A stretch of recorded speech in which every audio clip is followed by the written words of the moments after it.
சென்னை புத்தக கண்காட்சியில் ₹1 விற்கப்படும் புத்தகத்தை வாங்க பலரும் ஆர்வம் காட்டி வருகின்றனர். தென்னிந்திய புத்தக விற்பனையாளர்கள் மற்றும் பதிப்பாளர்கள் சங்கம் சார்பில் சென்னை நந்தனத்தில் புத்தக கண்காட்சி நடைபெற்று வருகிறது. இங்கு கடந்த ஒரு வாரமாக பல்வேறு தலைப்புகளின் கீழ் ஆயிரக்கணக்கான புத்தகங்கள் காட்சிப்படுத்தப்பட்டு வருகிறது. இந்த கண்காட்சிக்கு புத்தக வாசிப்பாளர்கள் பலர் ஆர்வமுடன் கலந்து கொண்டு புத்தகங்களை வாங்கிச் செல்கின்றனர். இந்த நிலையில் இன்று சிறப்பு தள்ளுபடியாக ₹1 விற்பனை செய்யப்பட்ட கயிறு என்ற புத்தகத்தை பலர் ஆவலுடன் வாங்கிச் செல்கின்றனர். ஆக்சுவலாக ₹1 நம்ம கொடுக்குறோம், அதோட ப்ரொடக்ஷன் காஸ்ட்டுங்கிறது அதிகம்.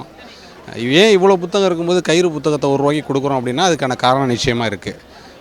இளம் வயதில் மாணவர்களுடைய கைகளில் கட்டப்படுகிற அல்லது அவர்களை அறியாமல் கட்டிவிடப்படுகிற கயிறுகள் இருக்கு இல்லையா, அந்த கயிறுகள் எப்படி ஒரு சாதிய அடையாளமாக மாறுது, இது என்ன உரையாடல், அந்த பையன்கிட்ட அந்த மாற்றம் எப்படி வருது, இதையெல்லாம் சொல்கிற ஒரு சின்ன சிறார்கள் படிக்கக்கூடிய, பெரியவங்களும் அவசியம் படிக்கணும், படிக்கிற ஒரு கதை தான் கயிறு. படிக்கக்கூடியவங்களை நல்ல ஒரு சிந்தனையை தூண்டுகிற மனமாற்றம் ஏற்படக்கூடிய ஒரு கதையாக இந்த கதை இருக்குது.